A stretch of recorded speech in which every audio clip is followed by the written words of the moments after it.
Yeah. Yeah. Run It Back Nation, what is good? It is your boy, DJ Eastwood, Run It Back Philly. I got NZ for 3. What's good? I got MikeSportsVibezBallin. Let's get it.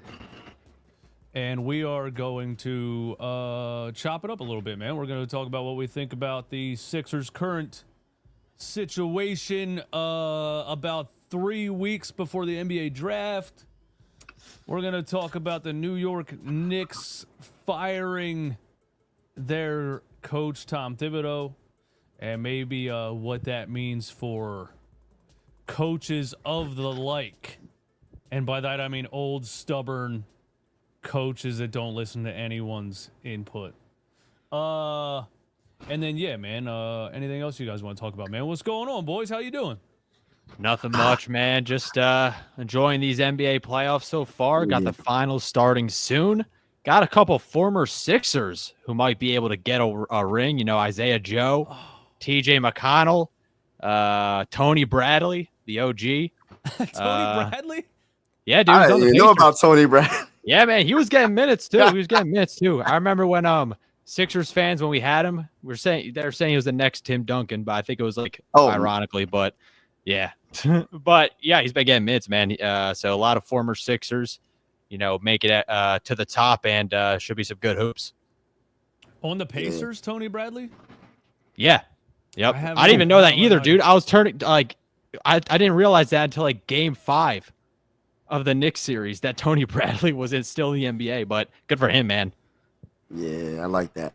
I got mixed feelings like about that whole NBA finals. I don't know who I want to win, who I think is going to win. I think the Thunder got the little edge, but I won't be surprised if the Pacers shock the world and win the finals. I'm not going to be surprised because both teams are like kind of evenly matched. They're both deep teams. Both are well coached. You know what I mean? They both got clutch players when it comes to Tyrese Halliburton and SGA. You know what I mean? But I know we're going to talk about that. We can probably talk about that a little bit later, but sure, definitely I'm really excited about the playoffs. Even though the Sixers haven't been in the playoffs, like the playoffs been amazing. Like a lot of series, even in the first round. I forgot the first round match. I think it was the Clippers and the Nuggets. I think first round. That was amazing. I think the Thunder and the Nuggets was an amazing series. Went 7 games. A lot of surprise upsets. You know, the Cavs, I thought they was going to represent the East. Then they got knocked out. And then I didn't think the Pacers were going to be here, though. I'm going to be honest with you. Pleasantly surprised. I didn't. I mean, I've called them underrated for a long time because they went 7 games last year with the Boston. It's probably wrong. My memory's terrible, but they did some things last year, and I was like, bro, they brought the same squad back, and last year was the first year they had Siakam, so that was kind of like growing pains. You know what I mean? I'm like, if they brought the same squad back and they're healthy, they should be just as much a contender as anybody else. And they're proving it. I agree with you with the Cavs. I didn't expect the Cavs to collapse like that. It's going to be an interesting NBA offseason, man, because teams like even the Cavs, you know, could make a drastic move after. Because you thought like 2 years ago maybe or last year there was always rumblings about splitting up Darius Garland and Donovan Mitchell, and then it's like, oh, they figured it out and they dominate the whole regular season and then they fall on their face like that in the playoffs. So they could split that up, man. A lot of things could happen, man. Yeah. I mean, like with the Cavs, like not only did they have Evan Mobley shooting threes, but you also traded for DeAndre Hunter too. Like that was a really good move, man. I thought like that really put the Cavs over the edge, but they just completely collapsed. I don't know if they could really survive in the playoffs against like serious defenses with 2 front court players like that who just get exploited on the perimeter, man. They got to make a change. Their weakness, I feel like, is their center. I compare him to Rudy. I'm not the biggest fan of Rudy. Like, for something about him, I think it's because of what the Timberwolves had to give up with the to get him. Yeah, Timberwolves had to give up to get him. I feel like Jared Allen reminds me of Rudy. You know what I mean? His play, he's a liability offensively. He's solid defensively. The one game he had like 4 rebounds. If you're not going to have more than 10 rebounds being a starting center in the NBA playoffs, that's just not good enough. So I just think he's a liability. And then Garland, I love Garland. I think he's a good player. He don't play no defense, and he's always hurt. And I don't think he meshes well with Donovan Donovan Mitchell. So do you think they were too cocky? You think they were a little bit too confident because the game one, right? Garland was out, right, and they lost that, and then they were like, oh yeah, game two, by the way, everybody's out, and we're just gonna come back game three and we'll be fine, and then they go down 2-0, and that was, I think it was more how injuries. you dominate the regular season like that, and then you're like, we're gonna rest everybody in a playoff game. I think it was more of injuries more than anything. I mean, I don't think they're that crazy enough to rest their starters. They rested, like, I forgot what game it was. They rested DeAndre Hunter. And then they played the next game after they lost. I'm like, how does this make any sense? So exactly. If they did rest them, the coach needs to be fired. Like, the coach needs to be fired ASAP. Speaking of coaches getting fired, not playing, but like the Cavs, I feel like it's weird because they're overcrowded in like both the front court and back court. You know what I mean? Like you got Donovan Mitchell and Darius Garland, two guys who aren't really like prime, like defensive minded players. But at the same time, you got Mobley and Allen, who are both great defenders, but not really the most capable offensively.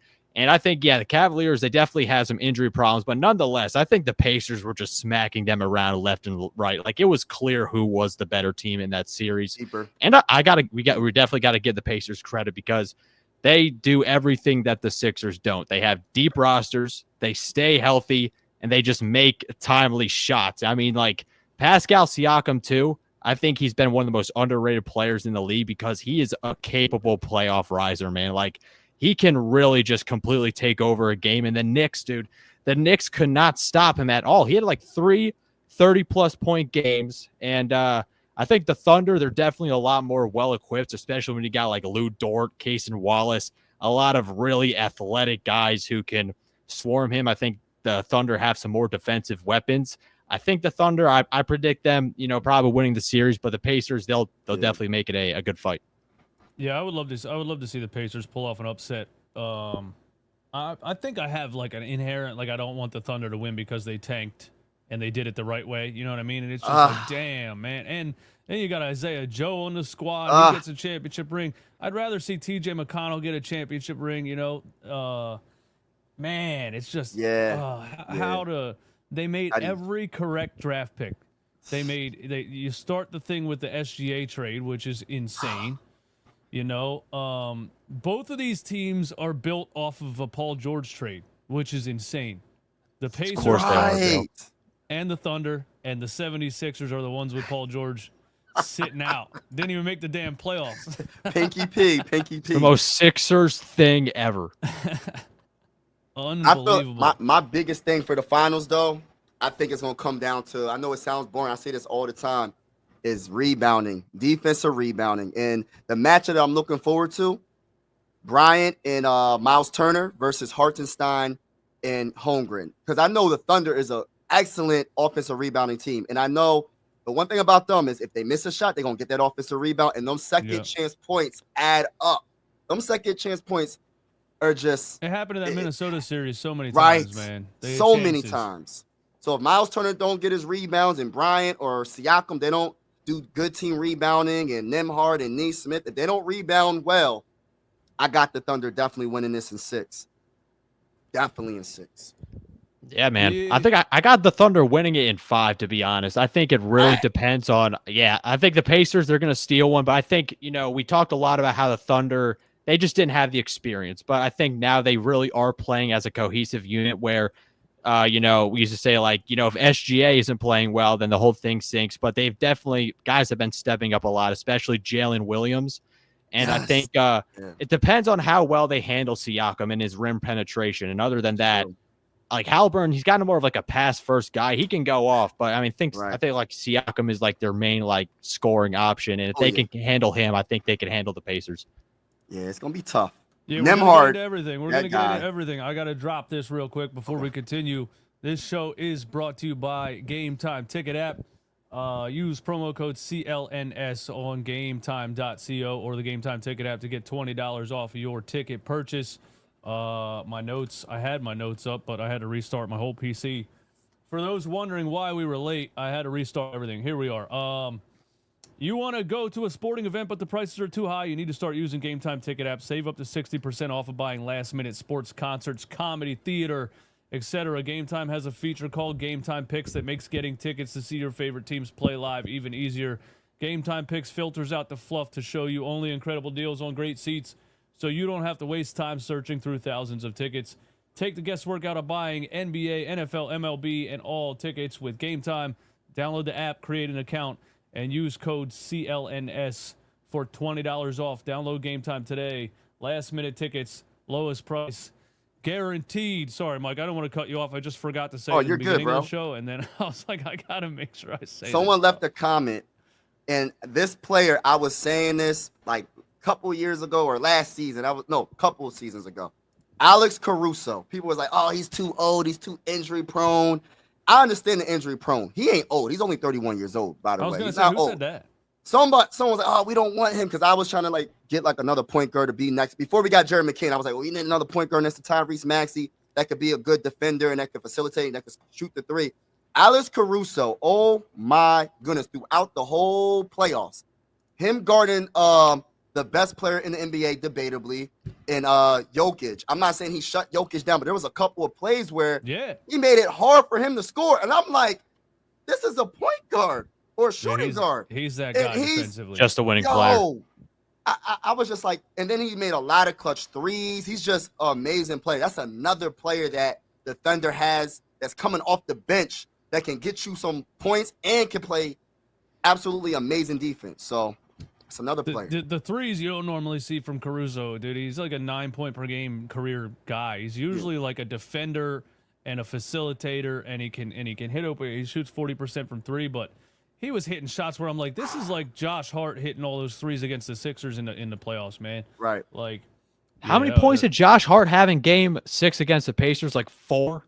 Yeah, he struggled. 2 for 7 shooting. Like he struggled. He's one of my favorite role players in the game. Josh Hart shot 22% from three in the series, and guess what he shot against the 76ers in the series last year? 100%. 44. He shot 22 against the Pacers this year. Against the Sixers in the playoffs last year, he shot 44% from three. Slice that in half. How do you like? That's just is it us? Is it just the Sixers, man? Like guys really just turn into snipers? Something's oozing out of our pores. Like hit the three on us and just be good against us. Role players just turn up against the Sixers. I don't know what's going on. I don't know what it is. Yeah, like Kevin Huerter had like 30+ points in like Game 7 against the Hawks. Like what? Kevin Huerter, the man. memories, and then got traded 4 more times and disappeared forever. The memories. Yeah, it's wild, man. It's always a guy like that. It's always a Kevin Huerter, a Josh Hart. It's always a guy like that, man. Bobby Portis, Warren, Bobby Portis, Brooke Lopez. They always go nuts against us. Destroy us. You know what I mean? So anyway, the Knicks fired Tom Thibodeau today, man. What are your guys' takes on that, man? I don't. I mean, I'm not like deep into what's really going on with the Knicks. I was listening to Knicks Fan TV today, and he was saying that he was calling it for a while. So some Knicks fans expected it to happen.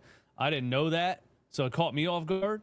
I know there's a lot of chatter from Knicks fans throughout the season and throughout every season with Tom Thibodeau and like the minutes that he plays guys and his old school style of coaching, how he'll use like 6 dudes in a playoff game. And there was some comments made by Deuce McBride about some things got exposed. Players were kind of calling out Karl Anthony Towns' defensive effort. Like shit just started to go south, it seems like, after they lost, and then boom, Tom Thibodeau gets fired. So, I mean, I didn't see that coming, but what do you guys think about it? I'll let you go, brother, man. Thanks, man. Thanks. Yeah, Tom Thibodeau, like how I like to view him, I don't know if you guys have the same viewpoint, but he's the ultimate floor raiser. He raises your floor dramatically, but I feel like he caps your ceiling at a certain level, given just how much he tends to overplay his starters and really lean into those heavy minutes. And, you know, he's a good, like, defensive-minded coach, too, but not necessarily known for his offensive X's and O's. So I think he definitely took the Knicks. I mean, the Knicks, they were a good team this year, and I don't think people even expected them to go to the conference finals and beat the Celtics. Granted, you know, they had, you know, Tatum got injured, but they came back from like 2 20-plus point leads against the Celtics. So they were legit. the Knicks. They had a great season, and yeah, Tibbs going away. I mean, I can understand that when it's deep into the playoffs, especially in the regular season, when at times do you really need to be playing like Jalen Brunson, your lead ball handler, that many minutes in a regular season game. And when you're playing these fast teams like the Pacers who like to run up and down and just nonstop, it can really get to them. And I feel like that the Knicks, they definitely were able to lose some steam in that series just because they really did not tap much into their bench. I think like we saw like barely any like campaign minutes, like DeLon Wright too. And they're not like the best role players in the world, but yeah, I mean, with the Knicks, like, yeah, they had a great season for sure, but I still thought that the Tibbs firing was just really random. Like I didn't, at least from my perspective, I didn't see the Knicks this season and say like, yeah, Tom Thibodeau was like the main problem. All right. My opinion, I'm just trying to get to the dang on Eastern Conference Finals. You know what I'm saying? As a Sixer fan, I'm just trying to get there. But I'm trying to get back to the playoffs. I'm trying to get back to the playoffs. I'm trying to get to the Eastern Conference Final. I'm trying to get to the final. I'm trying to win the first championship since when was it? 1983 with 83. Julius Erving and Moses Malone and them. I mean, I wasn't even born yet, but goodness sake, I'm just trying to get there. But Tibbs, when it comes to,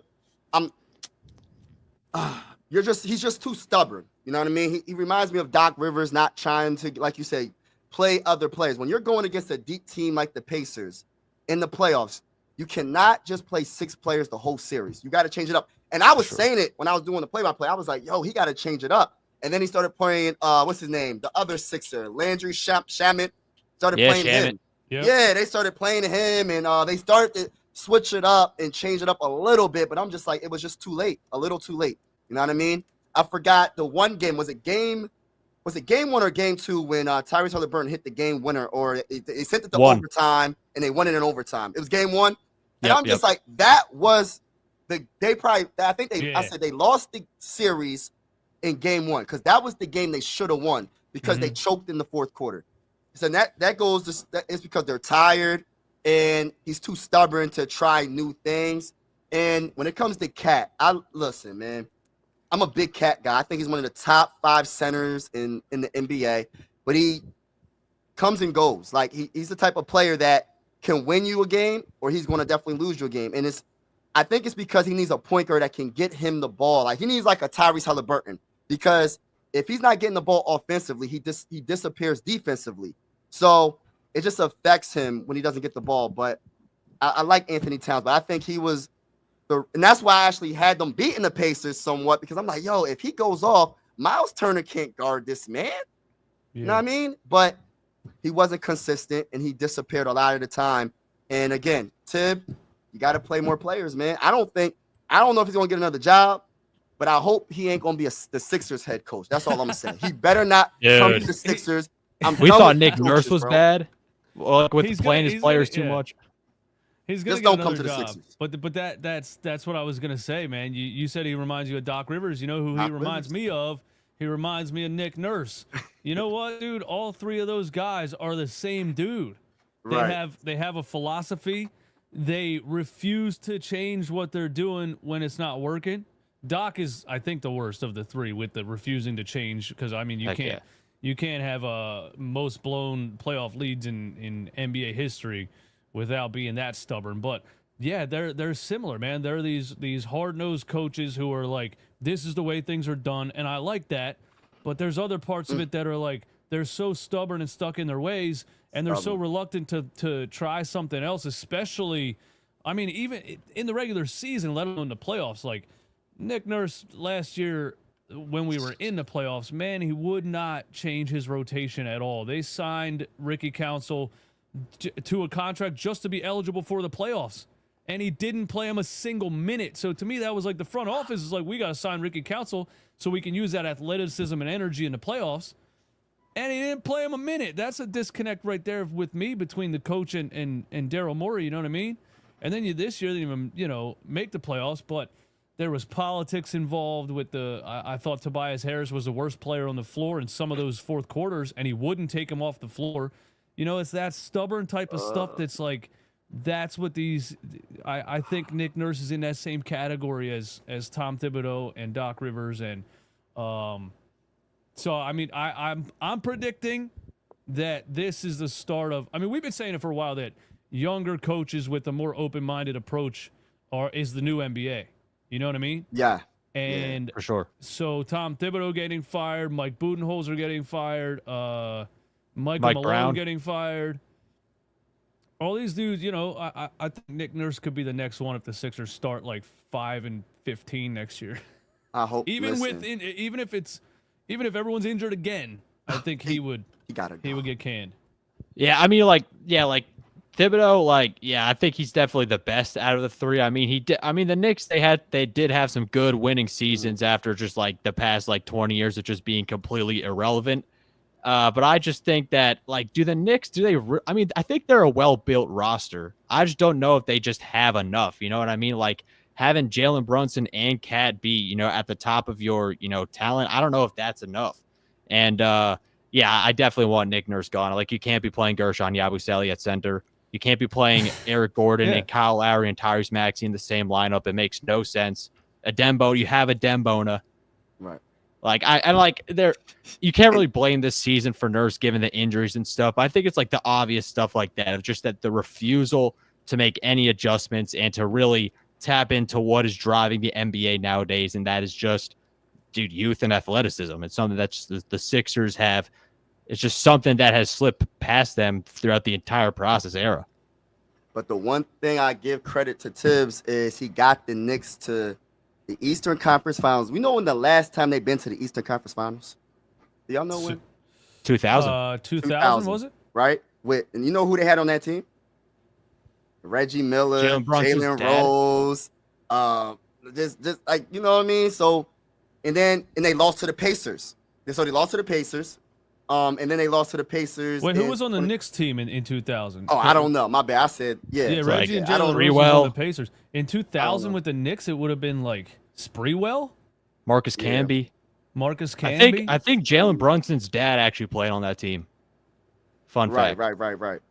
So do you think a new coach takes them over the top? Like, you know what I mean? Like, NZ, you said that Tom Thibodeau raises your floor. You don't think he takes you to the next level. Like their roster is deep. They shouldn't have collapsed the way that they did. I think there's a little bit of a Jalen Brunson problem. You know what I mean? With the amount that he has the ball all the time. And that's what I was saying about Towns. He it's not always his fault, but it's just like if he doesn't have like the more, I hate using this word, but the more traditional point guard like Tyrese Halliburton, he disappears. He needs the ball in his hands. You know what I mean? That's just my opinion with and then I guess, are we saying that the Knicks would need, kind of like a more of a facilitator next to Brunson, like to pair him in the backcourt? I mean, like we saw that before, like to a lesser extent with like the Atlanta Hawks.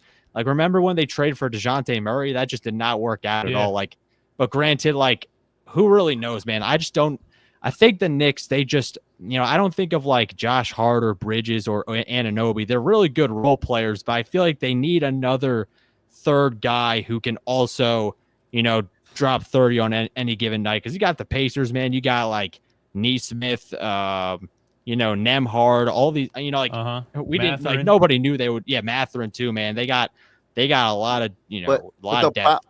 But the problem is, it don't matter how many good, talented players you have on the floor if they're not getting the ball. If Jalen Brunson is taking 30 shots a game and he's not getting his teammates involved, that's what I'm saying. They need someone, not someone that can score a lot of points, but someone that can be a more floor general in a way to get everybody involved. That's why, I'm going to be honest with you, that's why I feel like Brunson the Pacers are still... Well, Brunson signed long term, so you're talking about putting somebody next to Brunson. Or you're talking about trading Brunson.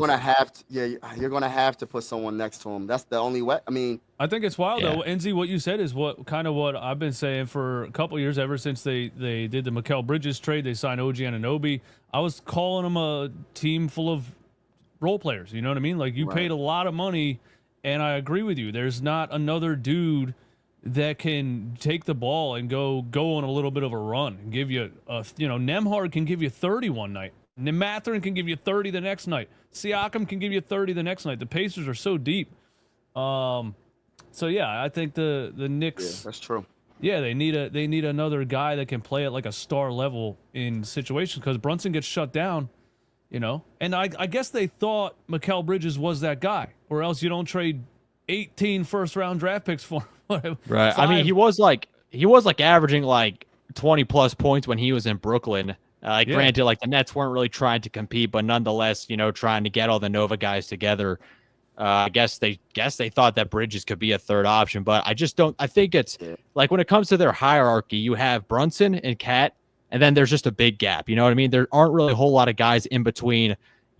Like Brunson, Cat, and like McBride and Anunoby. They're all kind of like they could do stuff offensively, but do you really want them to be taking that many shots when you could have like a more talented offensive player? And that's maybe like another reason maybe that the Knicks fired Tibbs is because are the Knicks like going in a bit more of like an offensive minded sort of direction when they got rid of Hartenstein and DiVincenzo and all those guys too, just gritty role players. And Cat is a special offensive talent for sure, but I don't know if that like really matches with Tibbs' style.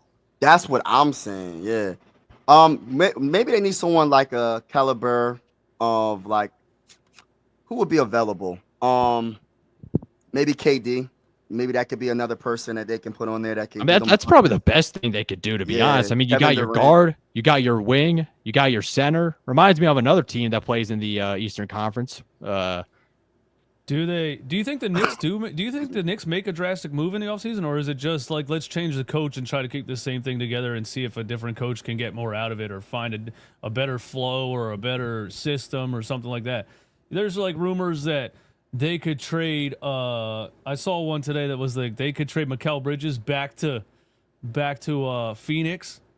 Exactly, that's what KD they had to do. And their draft picks back or something like that. Sounds crazy to me. Or they could trade Karl Anthony Towns. I'm like, after just 1 year, you're going to trade. He just doesn't have that it factor, man. Like Towns he disappears too much. And I think Kevin Durant, even though he's 36 years old, he's soft. Something about Cat is that he's soft, man. Like he's a amazing offensive player for his size, but he just doesn't have that like.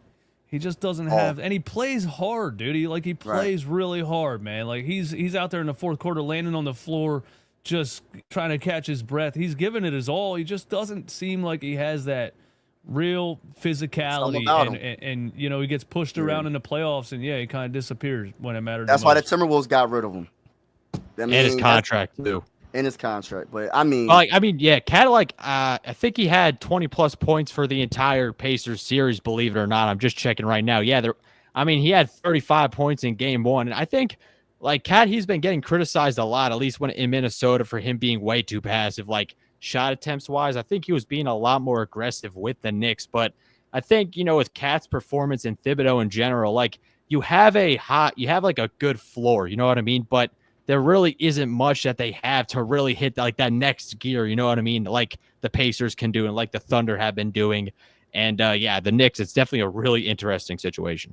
Was that a straight up trade? Was it straight up trade Dante DiVincenzo, Julius Randle for Towns, or did they get a first round pick as well for that trade for Towns? I'm curious because that just seemed like it's an uneven trade, man. I don't know. I mean, I like Julius Randle. I like Dante DiVincenzo, but I don't know.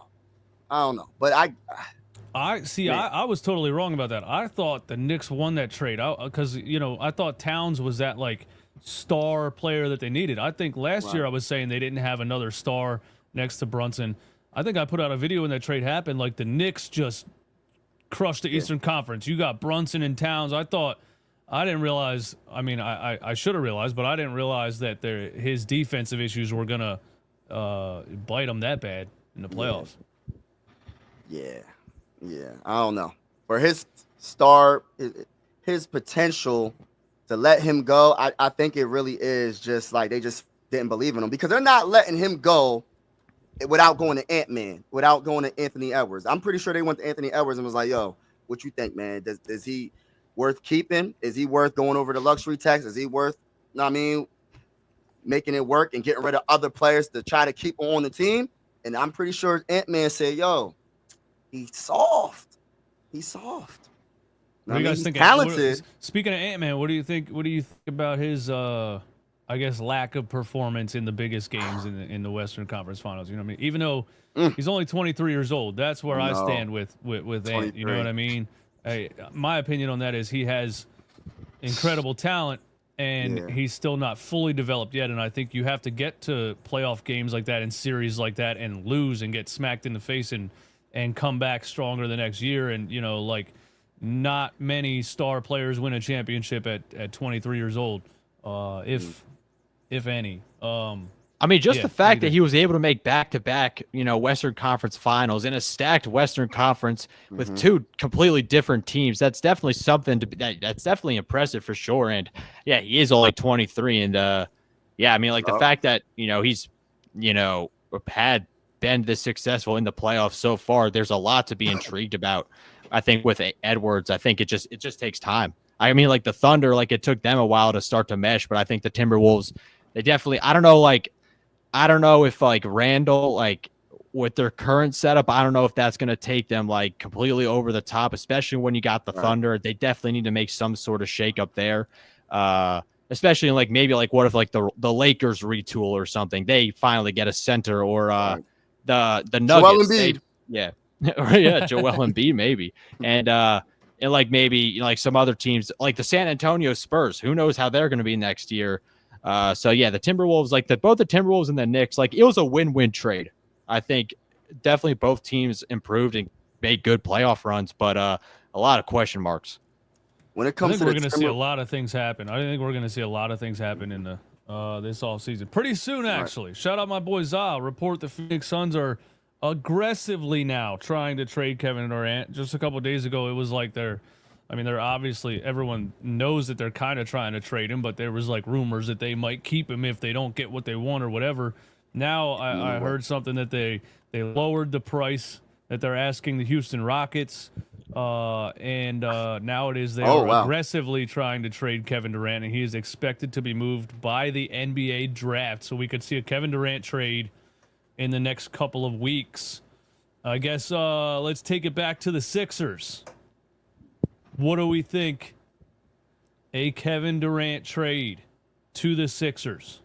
Got to do it. Well, there's the only way that I'm going to answer my own question, I guess. I'm sorry. I don't think the question even makes sense now that I asked it, because I was going to say if you could keep the number 3 pick, but then you can't trade for Kevin Durant without trading Paul George or Joel Embiid because of the salaries. Or Tyrese Maxey, and I'm not doing that. Yeah, but I mean, you got the Clippers picks. Like, those are some good picks. Like, I think it's the 2028 unprotected and the 2029 swap. So maybe you have to include both. Maybe you only have to include one of them. But, I mean, I think KD, since he's 36, and then again, like, he is a super durable player. He's not really a guy who, you know, relies a lot on athleticism.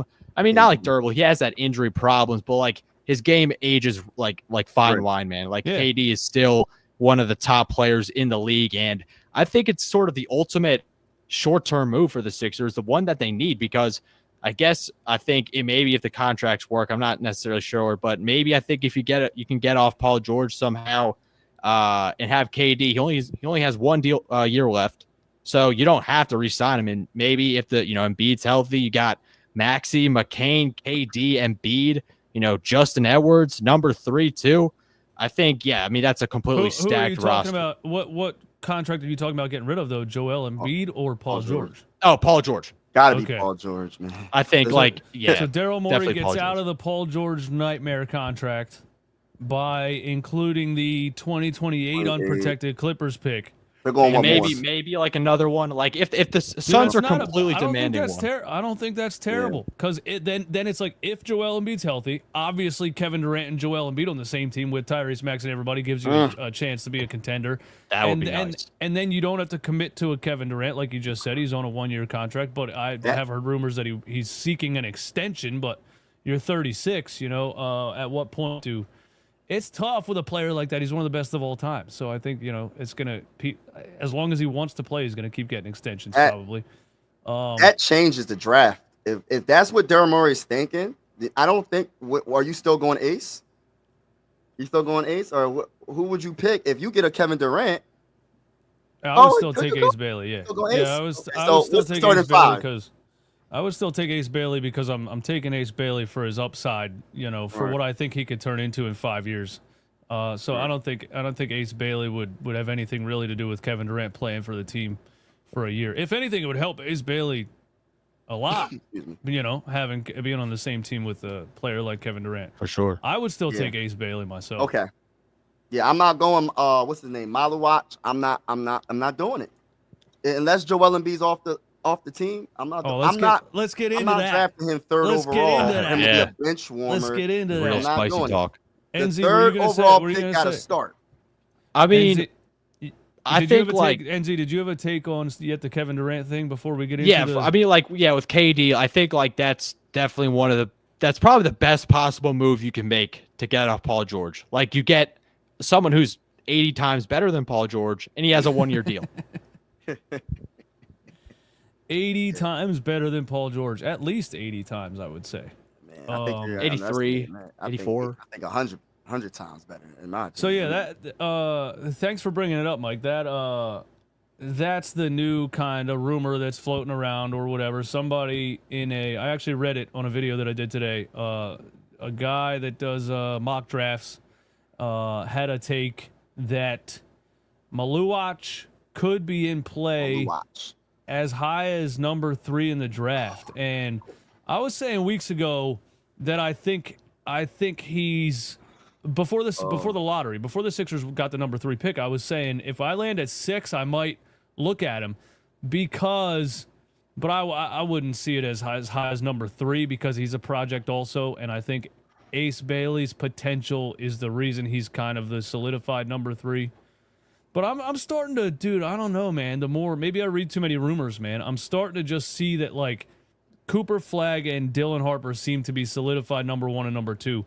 Number 3 might be a bigger question mark than I actually originally thought. You know what I mean? Because people were talking about VJ Edgecombe and Trey Johnson, and now they're throwing in Maluach. I wouldn't see them taking him at 3 and just straight up passing on Ace Bailey. I would see them trading down if they wanted Maluach that bad. But I do think that Maluach's size and athleticism is insanely rare. And there could be a team that's like, I can't pass up on that size and athleticism. Do you know the last player who's taller than 7'1" with athleticism drafted in the last 10 years, not named Victor Wembanyama? Bol. That's the only player. Oh, dang. Bol. And then you can go Zach Edey. You can go Zach Edey and the other dude that was just drafted that's like 7'3" or whatever. But those dudes can't run and jump. You know what I mean? This dude's 7'2", 250 right now, and he can jump out of the building. That's insanely rare. A lot of times the guy's that tall and he needs to gain a bunch of weight and everything. This guy's the size of Joel Embiid right now at 19 years old. It's really rare.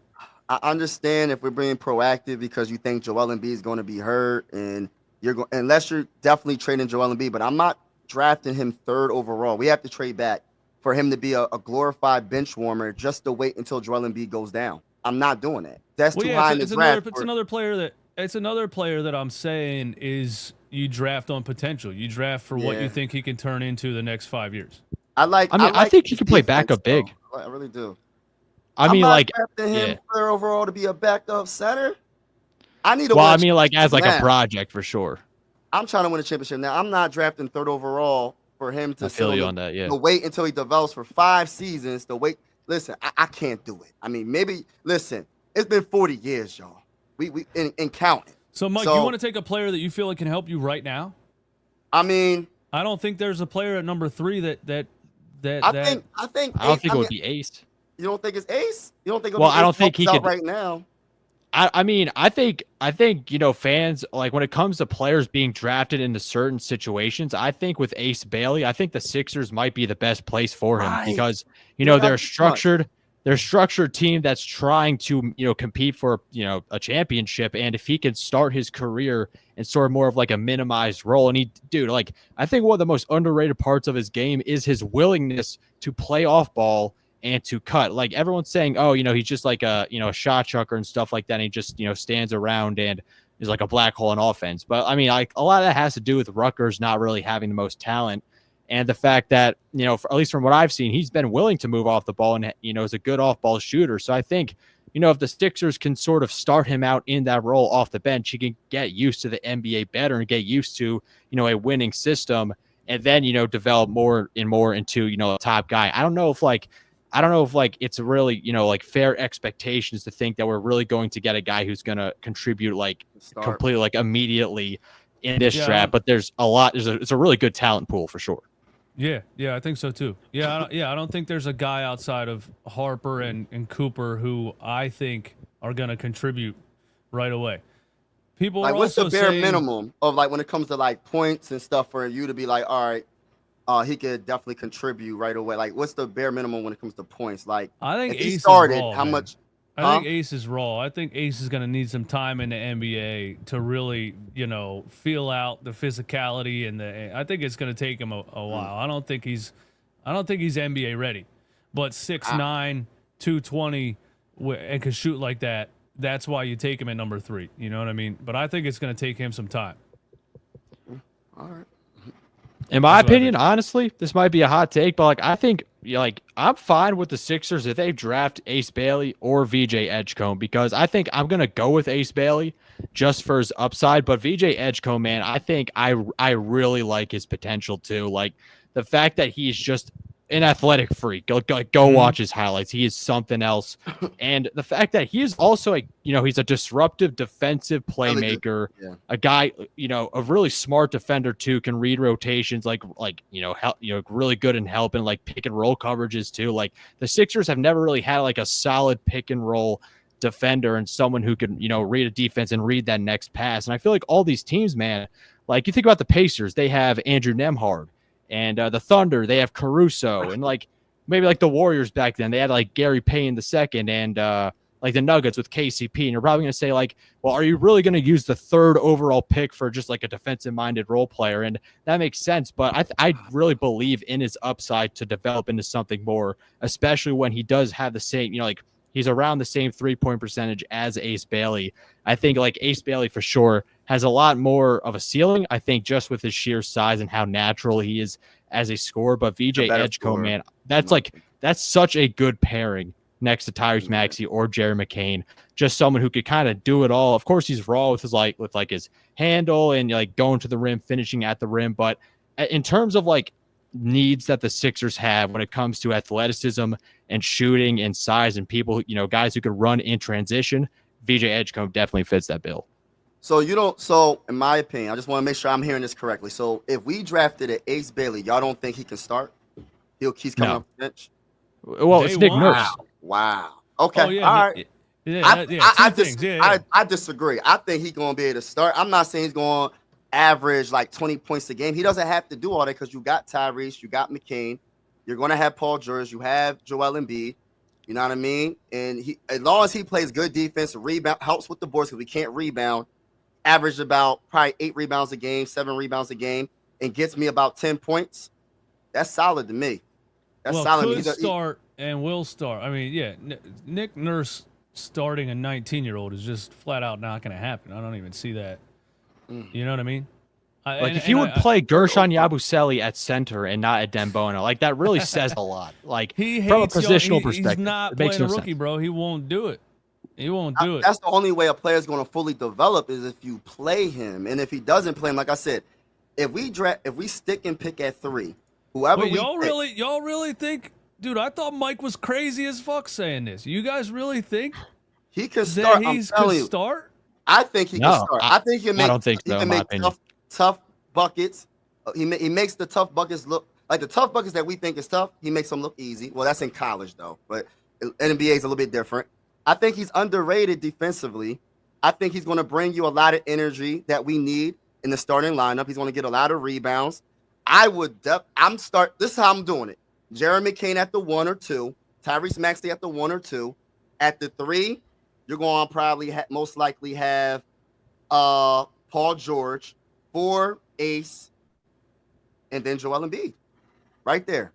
Or it just sounds like a crazy timeline because Daryl Morey's talking about win now, and then starting a 19-year-old. I don't feel like you can be win now and start a 19-year-old. Look at and here's the thing too. Like doing. They have a whole bunch of young players and they playing them. I mean, only way you're going to develop players, you can't just always have them come off the bench. You got to play them. You got to start, especially if they're third. I could understand if they was like the 21st overall pick. This is the third overall pick. Right, but if the Sixers were in a situation where they were definitely only interested in development, you know what I'm saying? If it was the process Sixers, oh yeah, he's starting. But if it's the Paul George is healthy, Joel Embiid's healthy, and Daryl Morey's and all these guys are trying to win a championship next year, I don't feel like a 19-year-old can start. Do you guys know Reed Shepherd? How old was the Magic third Johnson? overall pick from the Rockets? It was Reed Shepherd. He was like the third overall pick from the Rockets like a couple years back, or I think last year or something. He only got like 12 minutes per game. Now, I don't think Ace Bailey should be getting more than that for sure. What's his name? I think he should be Reed Shepherd. Like he was like, I think the third overall pick by the Rockets last year, and he barely got any playing time. Like, I'm not saying it should be to that extent where Ace is only getting 12 minutes per game. I think he should be getting like around like 18, like maybe almost 20, but like maybe like a little bit less. But he should have a definitive role off the bench, I think. But I mean, when you have a clear pecking order of Joel Embiid, Paul George, Tyrese Maxey, Jared McCain too, like that's like where most of the shots are going. You know what I mean? I think, like fans are always complaining about not having enough depth. You know what I mean? And what more depth can you have of, maybe sliding Ace down to the bench, having him play more of like a catch and shoot off ball role just to start out in the league. I mean, he's 18 years old. I think he's like still 18. I could see him as a young guy coming off the bench, just getting buckets and starting out that way. That's how I think it would make the most sense. But outside of him starting or not starting, like, what would happen would he be competing with Justin Edwards? Would he be competing with Kelly Oubre? You know what I mean? It's just wild when you draft a guy that high, and then you have a guy like Justin Edwards who earned some minutes, but he was undrafted. So it's obviously Ace Bailey's a much higher prospect than you Justin Edwards. Got Grimes too if he's coming back, or maybe Yabu. I don't know if they're going to be able to re-sign all of them, but still, like the Sixers. I mean, it didn't look like that, like them actually being able to compete, but they do have a roster that is meant to compete for a championship. But it's going to be really interesting what they do. They have a lot of talent. 4, maybe you could put him at the 3 if he was on. I don't know. That's tough. 4 would be tough. 3 would be tough. It's the next level. NBA is different than college. So, I'm really interested. I'm really interested in who they end up, bringing back, because you got the Oubre player option, you got a Andre Drummond player option, you got a Eric Gordon player option. Me personally, I wouldn't shed a tear if all 3 of those guys were gone. I love what Kelly Oubre brings to you, but again, I got Justin Edwards coming up. If I'm drafting Ace Bailey, I don't really need 27% 3-point shooting from Kelly Oubre out there, and just straight up just some of the worst basketball IQ I've ever seen. Again, I love his aggressiveness. I love the way that he plays the game, but I'm not gonna if you have Kelly Oubre, cool. If you don't sign him back, I'm not like, oh my God, you can't. Like, that's how I feel about Kelly Oubre. And I don't know. The Sixers, they would need to trade one of those guys because they're going to opt into player options. And then you got Yabusele and Quentin Grimes. Yabusele might get paid too much. He's not restricted, so he can just go wherever. Exactly. Grimes is restricted, so the Sixers can match whatever he gets, but it could be high enough to where they don't want to match it. Right. Grimes is an interesting one at only 24 years old. The scoring ability that he showed, man. I like Grimes, but I just feel like I don't know, man. Like, what would the starting lineup be if Grimes was like he's coming off the bench, or is he starting? Well, that's the thing is, does Grimes want to come off the bench, or does he feel like he earned a starting spot? Exactly. With the who knows? numbers he was putting up. And then I'm like thinking to myself, like, I want to see Jared McCain. I want to see how good Jared McCain could really be. Like, he would have been the rookie of the year if he didn't get hurt, hands down, right? Oh, yeah, and for sure. when he showed the potential he showed early on before he teared his meniscus, I didn't even know the man teared his meniscus. He fell on the ground. I'm like, when did he tear his meniscus? But I'm just like, I just don't want to take them out the starting lineup. I heard some people saying put him in, have him come off the bench and run the second unit, but I want to see him run the. I think he's a better pure. pure point guard than Tyrese. A better floor general than Tyrese, and he can get buckets, and he's probably the best 3-point shooter on the team as well. So I'm starting him. You know what I mean? So you're starting Quentin Grimes. Like, I mean that makes sense given he's 6'5". You have some size next to Tyrese Maxey, but I mean, honestly, I'm not opposed to having McCain or Grimes come off the bench. I mean, I think McCain will be a fantastic 6-man. I think like, you know, fans kind of need to kind of get out of their head that like just because you come off the bench doesn't mean you're not going to be playing a lot. Like Manu Ginobili, man, like the Spurs, what they did was Manu Ginobili, he was always playing like the last 7 minutes of the quarter. You know what I mean? Like he was always still left out there in the you know, in crunch time and all of that. It's just, you know, when they put him out there because they thought that he would have a good advantage against the other team's second units. And Jared McCain, man, he was fantastic. He was so fun to watch this season and really showed a bunch of flashes of being, you know, just a fantastic player and just another home run draft pick by Daryl Morey. I know, like, Morey, he's a very controversial, you know, GM, but he does know how to make good draft picks. And Jared McCain, that was a great selection, and I can't wait to see him this season. We need a next Lou Williams. We need a next Lou Williams come off the bench. You know, you guys are right. Everybody can't start, and having too much talent is a good thing to have. But one of the things that bothered me about Nick Nurse last year, a lot of things bothered me about Nick Nurse last year, but one of the things that bothered me was who's going to be in the finishing lineup. You know what I mean? And when Jared McCain was cooking like that, he would have like 20 points at halftime, and he wouldn't put him in the fourth quarter. He'd have Kyle Lowry out there. I'm like, what is wrong with this guy? Like it's the personal relationships and the politics that bother me the most, man. Just put the best players on the floor so you could try to win the damn game.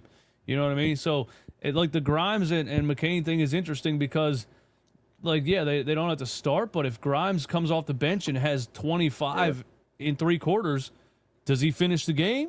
You know, like. But then we gotta think of it like this: the best teams got those type of players come off the bench. Look at Nembhard, look at Neesmith, look at these dudes on these in the finals. They got mad players come off the bench giving you 20 points any given day. So we got to think of it like that too. We got our starting 5, and then we got to have our bench has to be. I'm not gonna say as good as our starting 5, but we have to be confident in our bench that when it comes to being a restricted free agent like Grimes, like does he he doesn't get a say technically because whoever offers him anything the Sixers could match. But do you guys think he could be like behind closed doors? He could be like, listen, you know, I want to go to a team where I get a starting spot, and if you guys think I'm going to come off the bench, I would rather not re-sign. You know what I mean?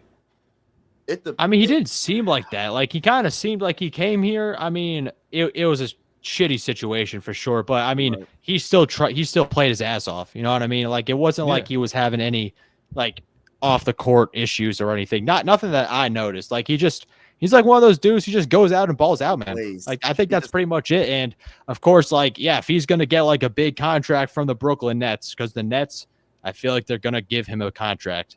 The Nets are like the Pistons. Those are like the 2 teams that are rumored to or thought to, you know, like be able to give him that contract in the first place. And he would be a good fit on the Pistons.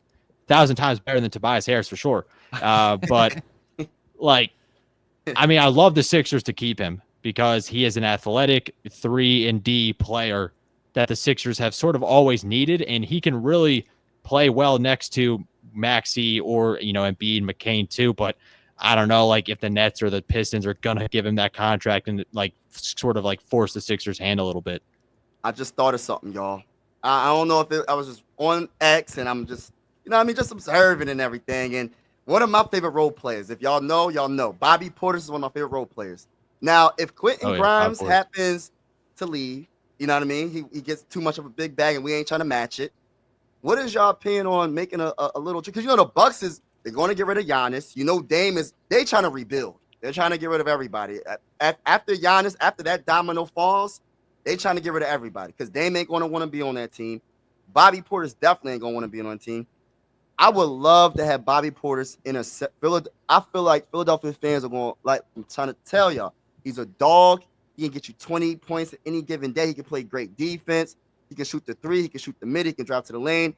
He does all the little things, the hustle plays, the rebounds. He does everything. He is absolutely the perfect role player, and it's like he's meant to be in Philly, in my honest opinion. How do y'all feel about making a trade. Maybe we could package Kelly Oubre Jr. or somebody. I don't know what the contract is looking like. If we could somehow get him, I don't know what his money's looking at. I don't know if he's a free agent or whatever, but I want players like that on our bench. That's what I want. I don't want to just have a starting five. Oh, when we go to our bench, we don't know what we're going to do. We got to hurry up and get Joel Embiid to hurry up and get back on the floor because we're getting beat by 10 points now after he leaves the floor. So I just want to make sure our bench is on point this year. And I think Bobby Portis will be absolutely amazing. How y'all feel about that? Y'all not feeling it? No, 100%. Bobby Portis. I mean, like Portis, he's a floor spacing, rebounding four. Like that's exactly what the Sixers need. That's literally exactly what they need. You know, he can hustle, dive for loose balls, do the dirty work. And Daryl Morey, he loves his small ball. So if he wants to, you know, maybe like convince Nurse to run some lineups there, he can do that.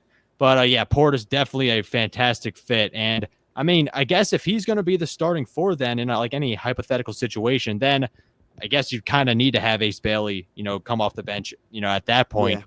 But yeah, Bobby Portis, he's definitely, I think he's on a player option this year. Would that be a trade that happens if you don't sign Gershon Yabusele? You know what I mean? Yeah. Do you guys think Gershon is a starting four? Like, I think Gershon's a starting level 4 if you have a defensive rebounding center on the floor. I, for the life of me, couldn't figure out why Nurse was playing him at center, getting smoked by everybody. He's not. That was terrible coaching. He can't rebound, and he's not a great interior defender. He's really a good stretch four, and you need a center that can rebound and play defense next to him. But I mean, I'll take Bobby Portis probably over. I don't know if has Embiid really ever been like a. Has Embiid ever really been like an amazing rebounder? No, I think he got like early in his career he has, but still like. What's the most he ever averaged? Yeah, I think like 12, like in like 2019 or something like. 13. I think his whole life he just was bigger than everybody and he just grabbed the boards. I don't think he ever really got to a point where he instinctually boxes somebody out. Like so then once he started to play hurt or maybe his athleticism has declined. I guess he is 30. Yeah, it didn't work anymore because he's not jumping over everybody anymore, and he's not boxing out. You know what I mean? So no, I don't think Embiid's never been a good rebounder. Yeah. But I think it's because he didn't really have to early on in his career. He could just win the boards because he could, you know, reach up over everybody. Yeah, I just want to make sure we have we have to have a balanced roster. Well, we can't. Never mind. We paying Paul George. Let me just be quiet. Like we're paying Paul George. Paul George, Joel Embiid, Paul George, Joel Embiid, and Tyrese Maxey are 93% of the payroll. I think Paul George is like 33% of next year. Yeah. Oh, Paul George is 33% of next year. We gotta trade him. Look, we gotta trade him. I know we say if healthy all the time, and I say all the things that I say about Paul George and his personality and how nonchalant I think that he is. But if healthy, he is still really good. We did see him in the preseason before he hyperextended his knee, and he looked really good. The Christmas in the game that like wasn't even broadcasted. Like it was so hard to actually watch the game. But yeah, he did look amazing. But it's the Sixers. Like, why would anyone be healthy? Yeah. All right, let's get through some super chats real quick, man. Thank you guys for the support. Be sure to subscribe to NZ for 3 and MikeSportsVibezBallin on YouTube. Both of these guys do great stuff on YouTube. Top Shot Tesla. Aces on my top of will fall in the draft list. It's going to be interesting, man. I think this draft is a lot more unpredictable than people know. Top Shot again. Thank you for super chat. Michael is the real MVP for balancing that flag on his shoulder. No way Ace is starting. Teams are not as high on him as the fans are. Teams are not as high on Ace as the fans are. What's going on? I don't know. I think it's the other way around. I think fans are high on him because teams are high on him. That's what I think. I don't think fans can really influence mock draft boards, and every single mock draft board is Ace Bailey number 3. Well, not every single one. They're throwing VJ in there. They're throwing Trey Johnson in there. But Davon Schoolboy Beats. I would make a case for Justin to start over Oubre. Justin Edwards is another interesting one, man. I don't want to toot my own horn, but dude, I just did not understand the beginning of the season. I was like, where is Justin Edwards? I watched this guy in the G League. I watched this guy in the Summer League. I watched this guy in the preseason, and boom, 0 Justin Edwards minutes as we're getting ran off the floor by everybody. And then Nurse starts to play him when we're, 10 and 50. But yeah, I love Justin Edwards. I thought I love what he did last year. It's awesome to see a guy be such a top prospect going into college. Not awesome to see him not get drafted, but awesome to see a guy who didn't get drafted, who assumed he was going to get drafted, show out for an NBA team. So it's cool, that he made a name for himself, and it could be a diamond in the rough for the Sixers. And I think on the Justin Edwards topic, man, I don't think there's any excuse this upcoming season to not have Justin Edwards be a major part of the rotation. Yeah, I like Justin Edwards a lot. I think he definitely made the best out of a bad situation. And I don't know, we've seen so many guys on the Sixers who are just I'm not saying Justin Edwards is going to be like this. I mean, who knows? But so many flashes in the pan, you know what I mean? Like Shake Millen or Furkan Korkmaz, Matisse Thybulle, guys in the spurts that they got. Yeah, they look good, but when you really give them a serious role, they really start to show weaknesses. But at least with Justin Edwards, the fact that he's been a capable 3-point shooter and he has good defensive discipline too, I think he definitely has a lot more of a floor than any of those guys have ever had, because they're all really good specialists. Like Shake Millen, all he could really do was pass. He was a good ball handler. Even maybe George Niang, all he could do was just shoot, and Matisse, all he could do was just play defense. But Justin Edwards, I think you're really just getting a good all-around basketball player. I think that's something the Sixers could really use, and I am excited to watch him this season. I hope he does get another role too. I think he showed a lot more than Ricky Council did. Everyone was really high on Ricky Council, but Justin Edwards was a step above that. Yeah. Dude, I love that you said that, because I've been saying that for years about the Sixers. I'm like, how do we always get these players that are good at one thing and then just literally can't do anything else? Because my whole life I'm used to seeing basketball players. You can dribble, pass, and shoot. You can do it all. A little bit of everything. Guys, they're oh, he's an amazing defender, but he actually can't play basketball. You know what I mean? We have so many guys like that. So, yeah, seeing a guy like Justin Edwards was so refreshing. Wow, a basketball player. He's 6'6", and he can do everything. He improved. He's improving every year. So that's another thing. It's a mindset thing. How bad you want it. You know what I mean? You went from the G League, like you said. He was a top prospect. You said high school recruit. Yeah, or high school recruit. He was a top high school prospect. For him not to get drafted, he said he didn't give up on himself. He said, "Yo, I'm gonna put in the work. I'm gonna get better, and when I get the opportunity, I'm gonna shine." And every time he gets on that basketball court, he has the mentality is I'm going to do my thing. And I'm going to destroy who's ever in front of me, and I'm going to play good defense. He does all the little things, and I like him. He's a two-way player. He's not just he's not just a scorer. He's not just a defender. He's everything. He's a complete basketball player. And we need multiple players like that on this team. Yeah, and he has a really good jump shot form. And with that, he can just keep getting better at shooting. Ricky Council, on the other hand, there's no fixing that shot. You know what I mean? The guy shoots like Joakim Noah. There's so many players like that we've had. Michael Kidd-Gilchrist. Shawn Marion. There's so many players we've had like that where you try to lie to yourself almost. This guy's going to turn into something, but it just sometimes it looks insane. He'll have a play where he double behind the back, 360 spin down the lane, and you're like, where'd that come from? And then the next play, he throws it into the third row. Is he under contract, Justin? Is he? I think he has a team option. Team option. I hope we gotta definitely keep him. Don't let him be the next Isaiah Joe. Don't let him be the next TJ McConnell. Let's keep some of our good role players, man, for once. You know what I mean? Yeah. Somewhere where we developed, and you know what I mean? Top Shot. When we were talking about Grimes, he said, "Where are all these shots coming from?" That's the thing, man. Having depth isn't a bad thing, but I agree. I think some of these guys like Quentin Grimes, he was dropping 25, 30, 35, 40, 45 points. I think he might feel like, I had potential. I didn't get to show my potential in New York or in Detroit. I finally got to show my potential. Now everyone knows I can play like this. Is he going to want to suddenly not get the ball because you got Maxey, McCain, Embiid, Paul George. You know what I mean? You know the team he should go to if he doesn't stay with the Sixers? I think he can be maybe the second option on that team. The Pistons. Yeah, I think we said that earlier. With Cade Cunningham, because Cade Cunningham is a star, and they just missing it because Tobias Harris can be a second option. He was in Detroit. Yeah, he was for like 5 games. Yeah, he needs to go back. He needs to go back and be with Cade Cunningham. I think that would be a good little 1-2 punch there. If they do re-sign Grimes, what are we thinking? Like, I mean, it's way too early, obviously, but what are we thinking? Like, outside of if we say they draft Ace Bailey and he's not starting because we think he needs time to get experience and feel for the NBA, comes off the bench.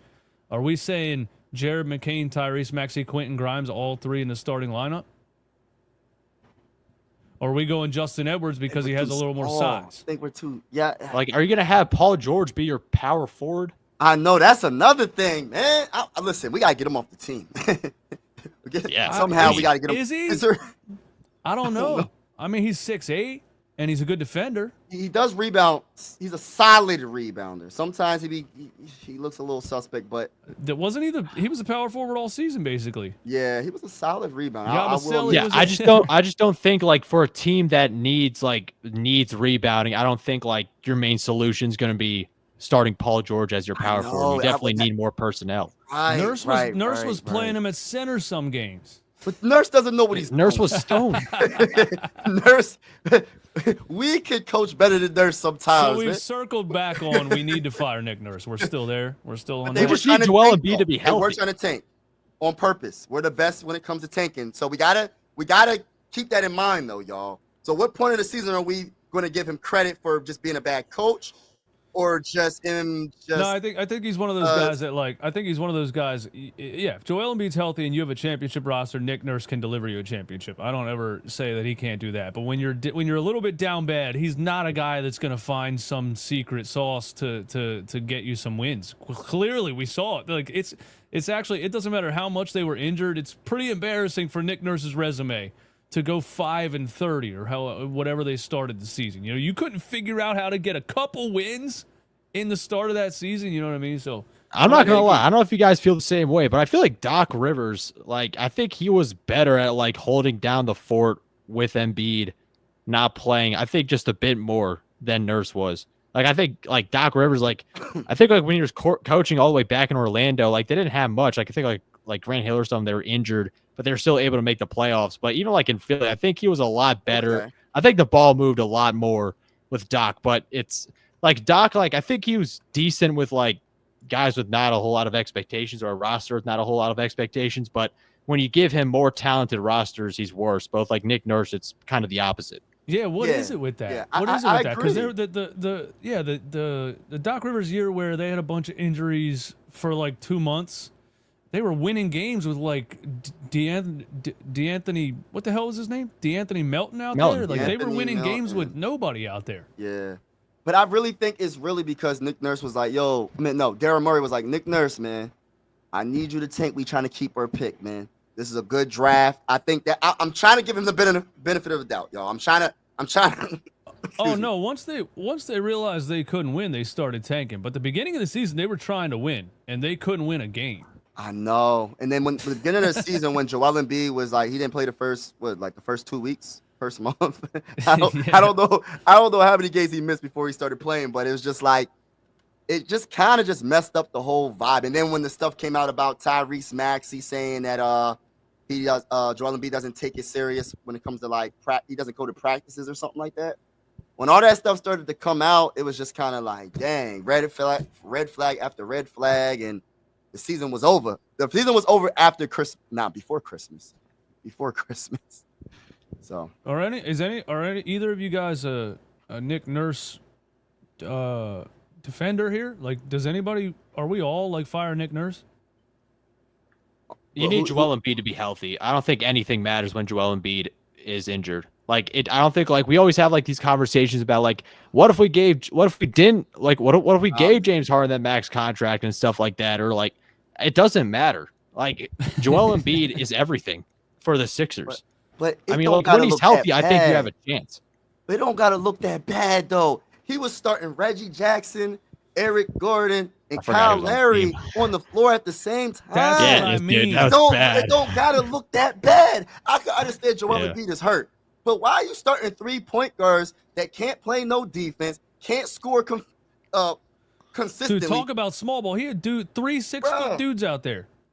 Yeah, I'm not a big Nick Nurse guy, but I think the Sixers' problems, they go way beyond coaching. Yeah, I agree with that.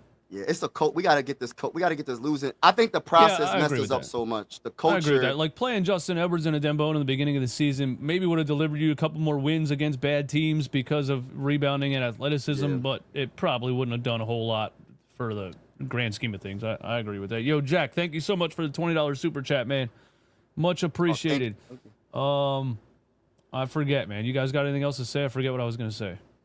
I wanted to get to the Ant-Man thing real quick because him being 23 years old and getting to the Western Conference twice in a row, man, and he's 23 years old. And I think the reason why the Timberwolves lost in the Western Conference Finals, yes, definitely him. He did not show up in the Western Conference Finals. But Julius Randle, I don't know what he was doing. Like Julius Randle, like he just be so off. He reminds me of Towns. Like he disappears too much. Like he had those games where he's having 30 points or 20-something points, and the next game he has like 9. It's like not consistent. But when Naz Reid wasn't playing that well off the bench, Jaden McDaniels was like the only consistent starting 5. And Rudy, oh my goodness, Rudy is the biggest liability offensively. It's 4 versus 5 every single time offensively. And that's why I was talking about Jared Allen. Like Jared Allen reminds me of Rudy. Like you can't have, like he's only good for defense and rebound. And if he's not getting a putback or an alley-oop, he's a non-factor offensively. Except he was Shaq against the Lakers. But that's against the Lakers. The Lakers don't got no center. Jackson Hayes. Dude, he had like a 40-25 game against the Lakers. It's like, dang. But then I think about Ant-Man, how good of a player he is. It's just like, I think last year he knocked off Durant, right? Durant, Booker, and knocked them out of the playoffs. Yeah, this year he knocked out Luka and the guys. You know, I'm just saying, like he's knocking out some good superstars, like all-time great superstars. So I gotta give him credit for that. But he does have to step his game up when it counts the most. But you have to have you can't have Rudy as your starting center. You have to get rid of Julius Randle somehow, some way. I did like Dante DiVincenzo. I like Jaden McDaniels. I like Walker. That's another dog coming off the bench. Dude. Jaden McDaniels. And Jaden McDaniels starting. He's amazing as well. He's probably one of the best defenders in the NBA. I love Jaden McDaniels. And I love Walker too. The Julius Randle thing, that was another thing about that trade. I was like, I don't know. He was always a guy that I'm like, yeah, you know, he'll give you games and stuff, and he looked like a big physical guy, and he plays hard. But yeah, he just is a negative for some reason. I don't think he's a second option. But you see plays where he turns the ball over and then just stands there with his head down as the other team's running a fast break. Like he does things like that. He did it in New York all the time. And I would never, I don't know what it is about Julius Randle, man. I wouldn't want him on my team. Everybody needs KD. Kevin Durant. I mean, yeah, KD. I mean, that'd be a good move for the Wolves. Davon, after the locker room coming out, the coach is about not knowing plays, and Marcus Morris saying there was no system without Embiid tells you everything. Yeah, I mean, I was agreeing with Marcus Morris when he said that about Nick Nurse. If you guys didn't hear that, he said on some kind of podcast that there was nobody knew the plays and there was no system when Joel Embiid went out. It did kind of look like that. Once Joel Embiid was hurt, it was like, oh, this team sucks now and there's no plan whatsoever. But then Marcus Morris was on ESPN and said something about Trae Young wasn't a point guard for most of his career. Yeah. And somebody was like, what do you... Marcus Morris said that on ESPN. You don't know what he's talking about. He said, and they were like, what are you talking about? Trae Young's not a point guard. And he was like, no, for the first couple years of his career, he was just a three-point shooter. He just now started passing the ball. And everybody's like, what? Get this guy off the TV, man. Where'd he... So I don't know. If after that, I don't feel like I can just believe much of what Marcus Morris says. I mean, what he said about like I think that one episode where like he mentioned like the Buddy Hield trade and how like the Sixers like traded him for like a bag of chips or something.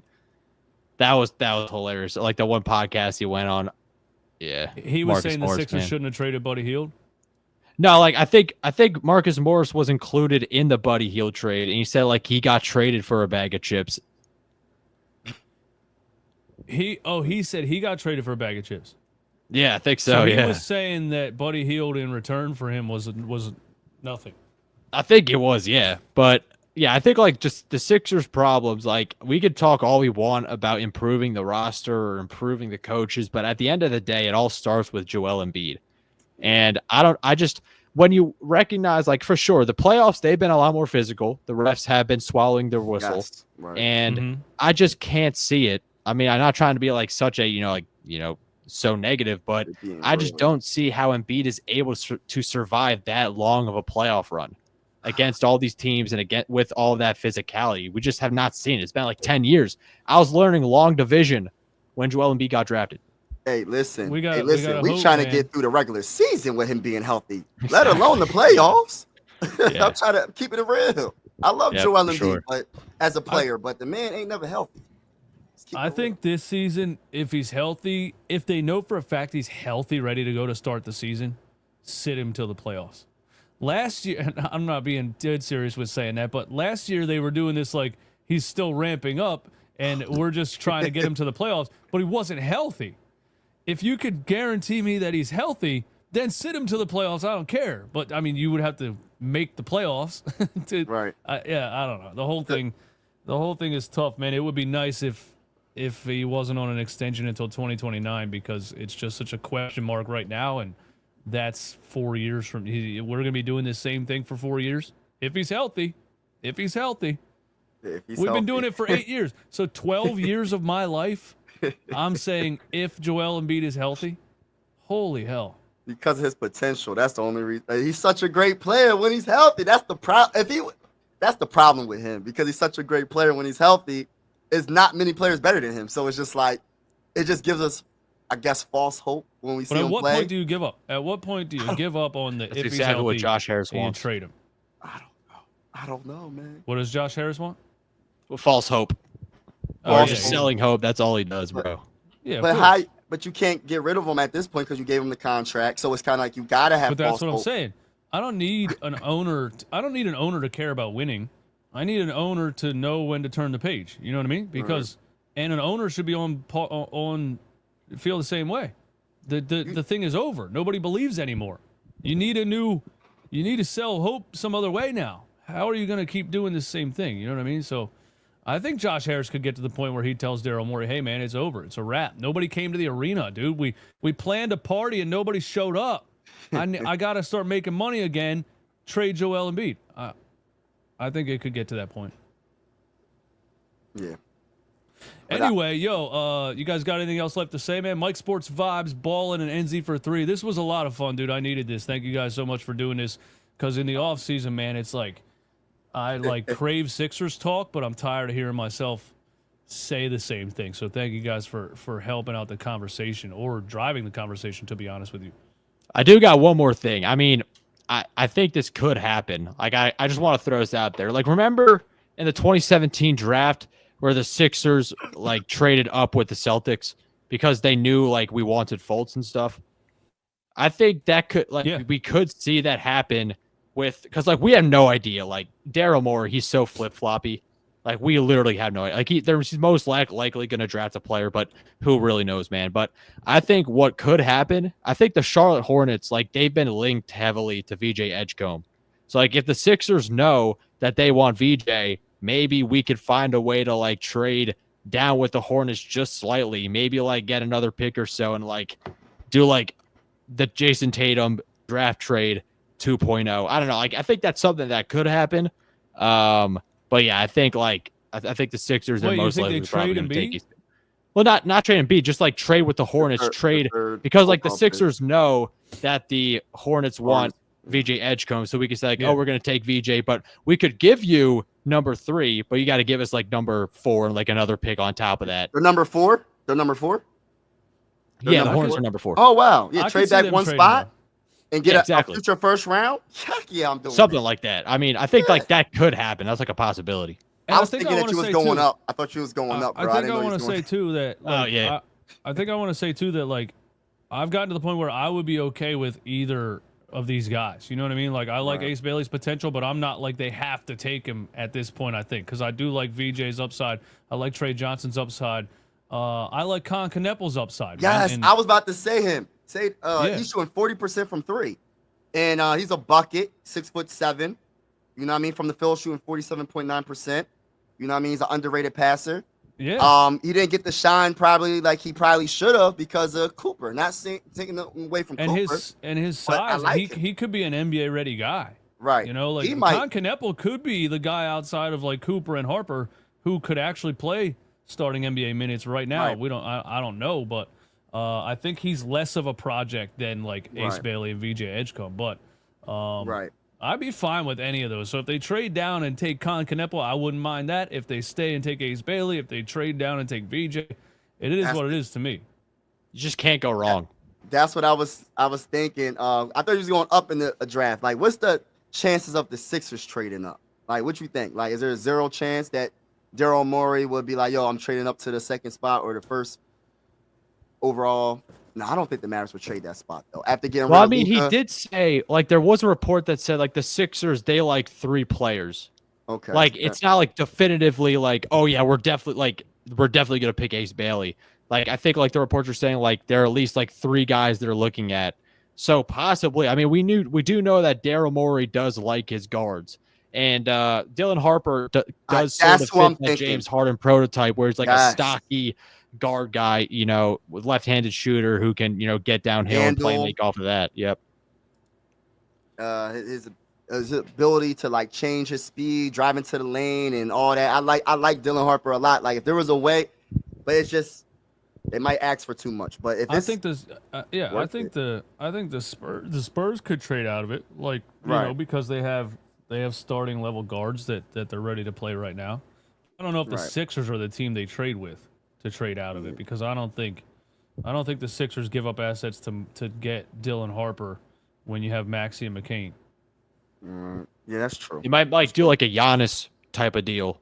Like if Giannis like really wants to get out, like that'd be like a really good match. If I'm the Spurs, I'm trading it for Giannis today. Oh my, for sure. Gosh. Yeah, like the Western Conference, like that's just not fair. Like they might have to abolish the conferences at this point. Yeah, dude. I think this is going to be a wild NBA offseason because there's some big names that are probably going to be on the move, man, and the draft is going to start it all off. And so yeah, apparently Kevin Durant is probably going to get traded before the NBA draft. So there's that too. True. Yo, again, man, thank you guys so much for joining me, man. Maybe we can do this weekly, all off season. I think that'd be a lot of fun. Thank you to everyone for coming through and contributing in the chat. You guys got any last words, man? Let's go Sixers. MikeSportsVibezBallin. Check me out. You know the vibes over here, man. Good vibes. And we going to try to get our first championship since 1983. Check my YouTube channel out. You can catch me on Instagram and X. We'll get that. Same here. NZ3 Eastwood. Thanks for having me on, man. Appreciate it. It's always fun chopping it up. And the draft it's coming up. It's going to be here before we know it. And it's going to be really exciting. Oh, yeah. We got 2 more weeks outside of this week. So that's cool. Yeah, that's cool. I can't wait. Let's get the finals over with and let's get to the draft. All right, guys. Yeah. Have a good one. Thank you for coming through. I'll hit you up.